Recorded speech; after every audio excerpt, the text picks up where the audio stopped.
जय हिंद साथियों। Excellency IAS channel पे आप सभी का स्वागत है। कैसे हैं आप सभी? आई होप आप सब लोग अच्छे होंगे और आपकी पढ़ाई भी अच्छे से चल रही होगी। आज हम देखते हैं कंप्यूटर्स के जो आगे के क्वेश्चंस हैं जो हम पहले भी क्लास में कर रहे थे।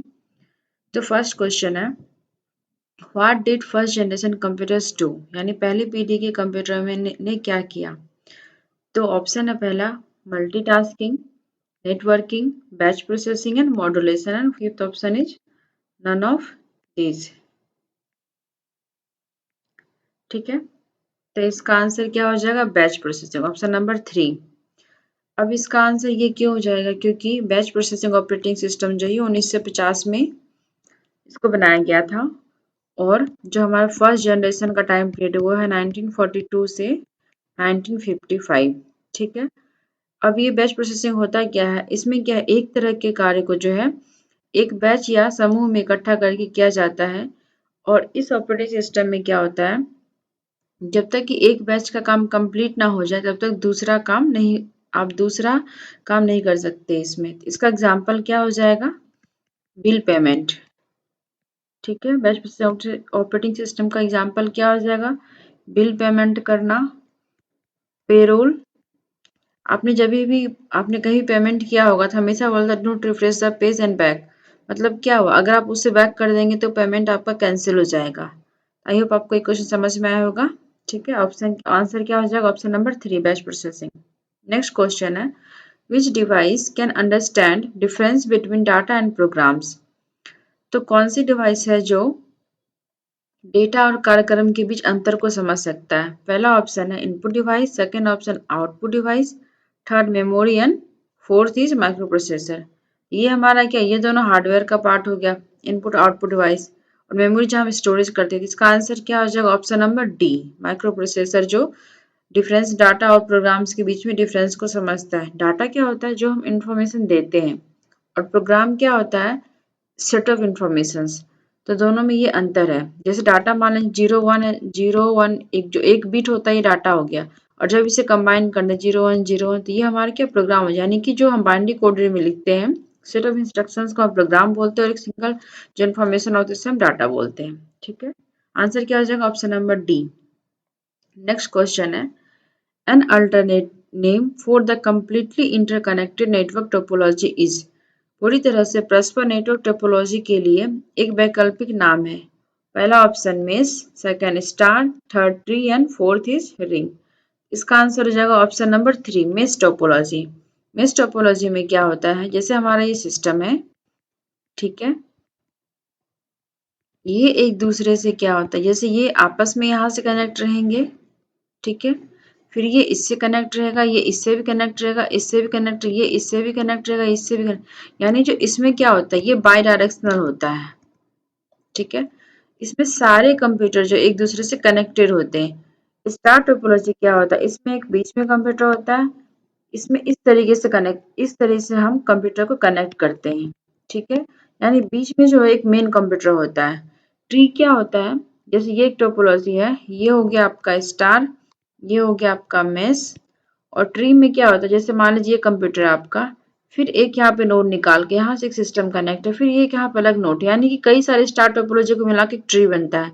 रिंग टोपोलॉजी क्या होता है, रिंग टोपोलॉजी क्या होता है, सारे रिंग में कनेक्ट होते हैं, यानी ये यूनिडायरेक्शनल होता है। ये हो गया आपका रिंग टोपोलॉजी। इसमें क्या होता है, सारे सारे कंप्यूटर एक दूसरे से सिर्फ एक नोड, मतलब एक कंप्यूटर अपने आगे पीछे से कनेक्ट हो सकता है, एक दूसरे से डायगोनली कनेक्ट नहीं हो सकता, तो वो आपका हो गया रिंग टोपोलॉजी। तो इसका आंसर क्या हो जाएगा? Mesh topology. ठीक है, आई होप आपको समझ में आया होगा। नेक्स्ट क्वेश्चन है, expert system is the characteristic of which generation of computer? Option first generation, second generation, third generation, fifth generation. नाम से पता चला एक्सपर्ट सिस्टम, तो आप सबको पता है हम एआई टूल्स का यूज करते हैं। ठीक है, एआई टूल्स क्या करता है, आप उसे हम कुछ भी इंस्ट्रक्शन देते हैं वो अपने आप ही समझ जाता है क्या करना नहीं करना। अभी चाहे आपको रोबोट का, आप रेस्टोरेंट में खाना सर्व करना हो, ड्रेनेज क्लीन करना हो, चाहे आपको कोई चीज इन्फॉर्मेशन चाहिए होता है, इंसान की भाषा में यूज करना, कुछ भी करना हो तो आपको एआई का टूल्स का यूज कर सकते हैं। तो इसका आंसर क्या हो जाएगा? ऑप्शन नंबर डी, यानी कि फिफ्थ जनरेशन। ठीक है, question number 5, which port can also use to connect to computers to translate files. पहला मतलब फाइलों को प्रसारित करने के लिए दो कंप्यूटरों को जोड़ने के लिए कौन सा पोर्ट का उपयोग कर सकते हैं? First port serial port, second parallel port, third AGP port and fourth is fire wire port. तो इसका आंसर क्या हो जाएगा? Fire wire port. दो कंप्यूटर से फाइल्स को ट्रांजिट करने के लिए। सीरियल पोर्ट क्या होता है? इसको यूज करते हैं कीबोर्ड एंड माउस को कनेक्ट करने के लिए, ठीक है। पैरेलल पोर्ट क्या होता है? प्रिंटर एंड स्कैनर कनेक्ट करने के लिए, ठीक है। और फायरवॉल क्या पोर्ट क्या होता है? ये IEEE नेटवर्क को कनेक्ट करने के लिए यूज कर, जो कि सबसे फास्टेस्ट, ये आपका क्या होता है?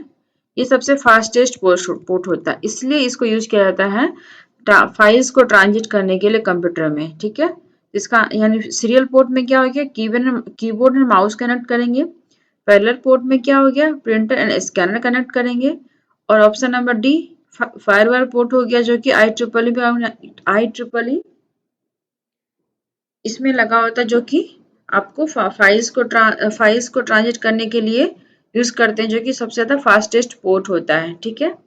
इस इसका आंसर क्या हो जाएगा? Option number D. Next question है question number 6। What is the name given to the process of initializing a microcomputer with its operating system? Micro computer को अपने ऑपरेटिंग सिस्टम के साथ आरंभ करने की प्रक्रिया को क्या नाम दिया गया है? तो पहला ऑप्शन है cold booting, second booting, third warm booting and fourth is none of this. इसका आंसर क्या हो जाएगा? बूटिंग। कह रहा है माइक्रो कंप्यूटर ऑपरेटिंग सिस्टम से इनिशियलाइज करने का प्रोसेस, इसे हम बोलते हैं बूटिंग बोलते हैं। अब ये कोल्ड बूटिंग क्या होता है, वार्म बूटिंग क्या होता है? तो कोल्ड बूटिंग क्या होता है? जब हमारा सिस्टम पावर ऑफ है, ठीक है, पावर ऑफ, उससे हम जब स्टार्ट करते हैं कंप्यूटर को, तो ये होता है कोल्ड बूटिंग। और वार्म बूटिंग क्या होता है? ये होता है कंप्यूटर को, इसमें जो है रीस्टार्ट करने के लिए कंप्यूटर को पार्शियली ऑफ होना चाहिए। इसमें ऐसा नहीं कि सिस्टम कंप्लीटली ऑफ है, यानी इसमें जब पार्शियली इसको ऑफ हो तब इसे हम जैसे स्लीपिंग मोड में डालते हैं, तो उसको रीस्टार्ट करने के लिए क्या वार्म बूटिंग का यूज करते हैं। या फिर हमारा जब कंप्यूटर हैंग करता है तो क्या होता है, कंप्यूटर को हम रीस्टार्ट मारते हैं, यानी पहले से कंप्यूटर ऑन होता है, पर कंप्लीटली ऑन ऑफ से स्टार्ट करने के लिए कोल्ड बूटिंग, और कंप्यूटर चालू से पार्शियली स्टार्ट करने के लिए वार्म बूटिंग का इस्तेमाल किया जाता है, ठीक है। Question number 7। In MS Access text data type में कंटेन मैक्सिमम कैरेक्टर ऑफ। पहला option 255 character, second 256, third 1064 character and third is no limit. इसका आंसर क्या? MS Access में क्या टेक्स्ट डाटा टाइप करने के लिए मैक्सिमम कैरेक्टर कितना होता है? आंसर क्या हो जाएगा? ऑप्शन नंबर ए, यानी कि 255 कैरेक्टर्स, ठीक है। नेक्स्ट क्वेश्चन है question number 8। A machine that connects two or more electronic mail systems and transfer messages between them is called। पहला है ऑप्शन ब्रिजेस, दूसरा यूजर एजेंट, तीसरा mail gateway and fourth is none of this. तो हम यहाँ पे देख रहे हैं हमें इलेक्ट्रॉनिक मेल सिस्टम का यूज करना है, टू और मोर इलेक्ट्रॉनिक सिस्टम। तो इसका आंसर क्या हो जाएगा? Mail gateway. यानी हम मेल गेटवे का यूज करके जो है दो और दो से अधिक मेल सिस्टम्स को के बीच में मैसेज को ट्रांसफर कर सकते हैं। Option number C is answer of this question, ठीक है। नेक्स्ट क्वेश्चन है in OSI model which of the following layers decide the path of data. तो OSI मॉडल में निम्न में से कौन सी लेयर्स डाटा का रास्ता तय करती है? तो पहला ऑप्शन है physical layer, second application, third network layer, fourth none of this. तो इसका आंसर क्या हो जाएगा? Network layer. नेटवर्क लेयर का ये क्या है? इसमें राउटर लगे होते हैं, स्विचेस लगे होते हैं। ये क्या करता है? डाटा को एक लेयर से दूसरे लेयर के बीच में ट्रांसपोर्ट करता है। तो यानी कि डाटा को जो है ट्रांसपोर्ट कर, यानी कि जो डाटा कौन से रास्ते से जाएगा वो डिसाइड करता है हमारा नेटवर्क लेयर। हमने आपको लास्ट क्लास में बताया था OSI मॉडल टोटल कितने होते हैं? 7 लेयर्स होते हैं, ठीक है, जिसमें फर्स्ट लेयर होता है आपका फिजिकल लेयर, ठीक है, और 7th लेयर होता है आपका एप्लीकेशन लेयर, ठीक है, नेटवर्क लेयर होता है आपका थर्ड लेयर होता है। आंसर जाएगा सी। नेक्स्ट क्वेश्चन है question number 10। Which of the following is not a part of email address.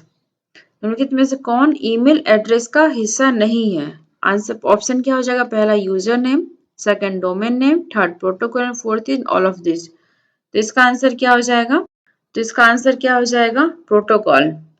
Protocol क्या होता है? एक रूल्स रेगुलेशन फॉलो करने के लिए होता है। और यूजर नेम, जैसे मान लीजिए हम लिखते हैं abc.123@gmail.com, ठीक है। ये आपका हो गया यूजर नेम और ये आपका क्या होता है? Domain name. ये हो गया आपका यूजर नेम, ये हो गया आपका डोमेन नेम। तो इसका आंसर क्या हो जाएगा? ये दोनों तो इसका हिस्सा है, मतलब तो इसका आंसर क्या हो जाएगा? प्रोटोकॉल्स। प्रोटोकॉल्स है वो ईमेल का पार्ट नहीं, ईमेल एड्रेस का पार्ट नहीं होता है, ठीक है। Question number 11, encapsulation is also known as. Encapsulation होता है क्या? पहले इसके नाम में होता है, इसका हाइड करना होता है। ऑप्शन है पहला information hiding, the second data abstraction, third data management, fourth none of this. Encapsulation का मीनिंग ही होता है किसी चीज को हाइड करना। इसका आंसर क्या हो जाएगा? इंफॉर्मेशन हाइड करने के प्रोसेस को क्या बोलते हैं? इनकैप्सुलेशन। आंसर हो जाएगा option number A.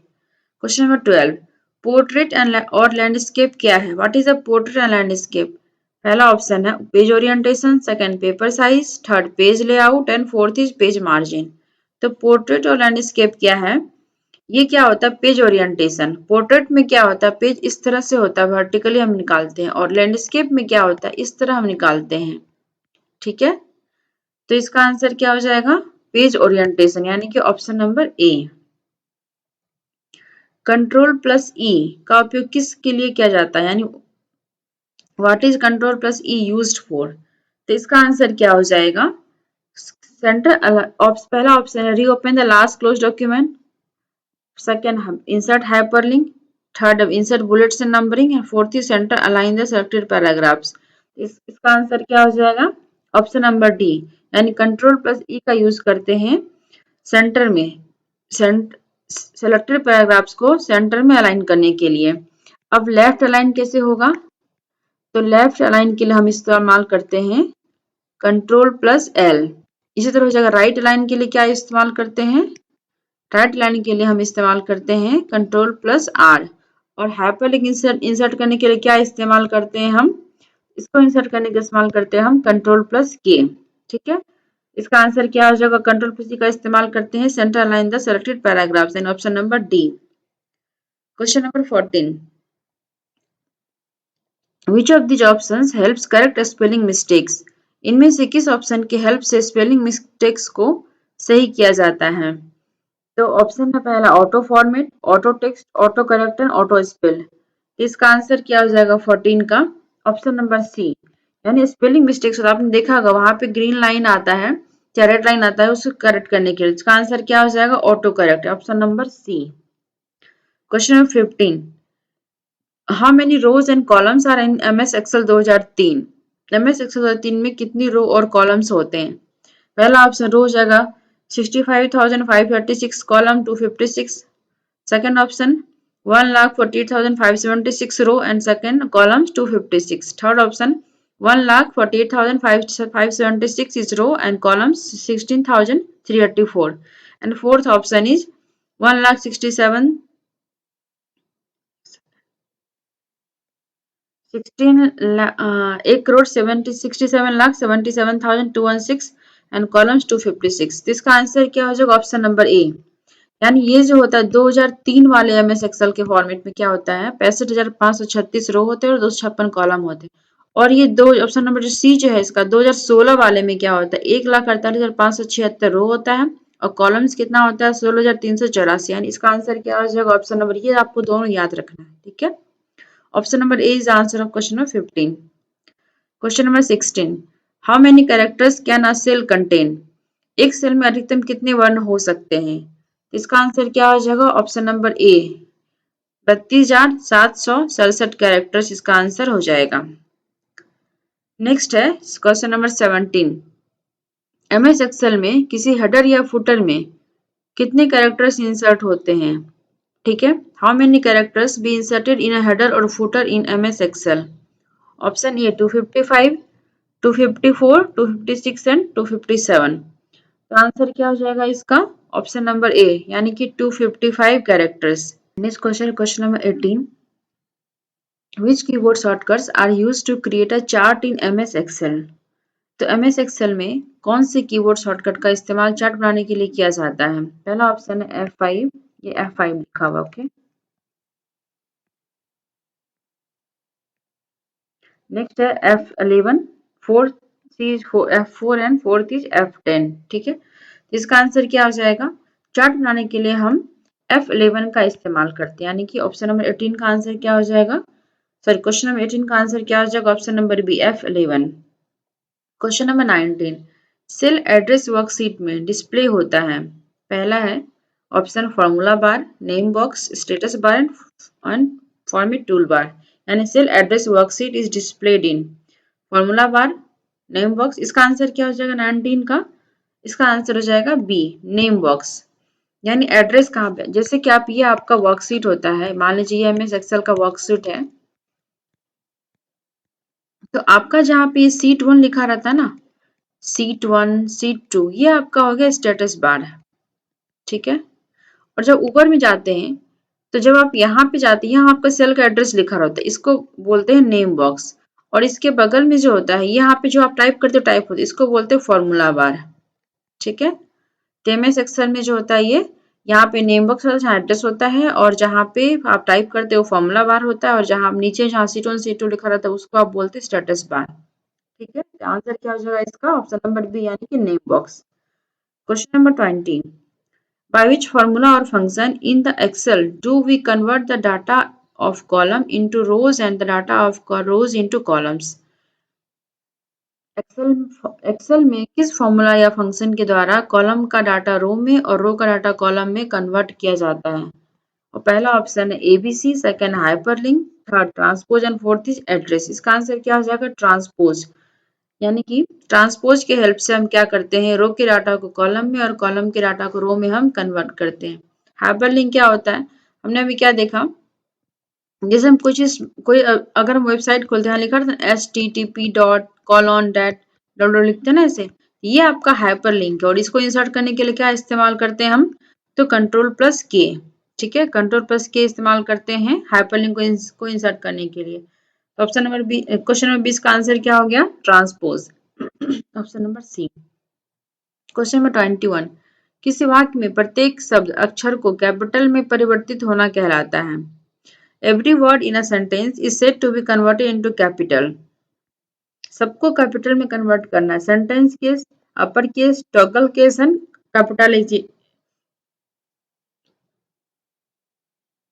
Capitalised it word. ठीक है, तो इसका आंसर, यानी सभी को कन्वर्ट करना कैपिटल, इसका आंसर क्या हो जाएगा? ऑप्शन नंबर डी, यानी कैपिटलाइज्ड इट वर्ड।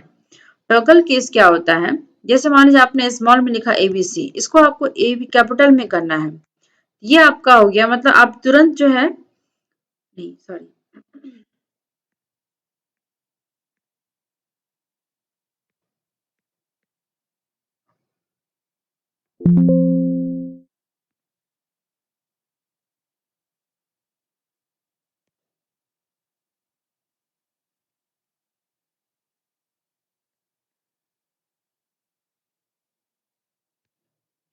इसका आंसर क्या हो जाएगा? ऑप्शन ऑप्शन नंबर ये सॉरी, क्वेश्चन नंबर 21 का आंसर क्या हो जाएगा? Option number D, uncapitalise it word. ठीक है, अपर केस क्या होता है? सारे लोअर केस को कैपिटल में कन्वर्ट करना। ठीक है, टॉगल केस क्या होता है? जैसे मान लीजिए हमने इस तरह लिखते हैं ना, ए बी सी, कोई कैपिटल एक स्मॉल, यानी इन दोनों को जो मिला के जो लिखते हैं हम, उस केस को बोलते हैं टॉगल केस करना। ठीक है, इसका आंसर क्या हो जाएगा? क्वेश्चन नंबर 21 का option number D, capitalize each word. ठीक है, आई होप आपको हमारा क्लास पसंद आया होगा, और आप अपनी तैयारी अच्छे से करते रहिए और इस क्वेश्चंस को रिवाइज कीजिए। और हमारा क्लास पसंद आया होगा तो क्लास को लाइक कीजिए, शेयर कीजिए एंड चैनल को सब्सक्राइब कीजिए। ठीक है, ओके, थैंक यू।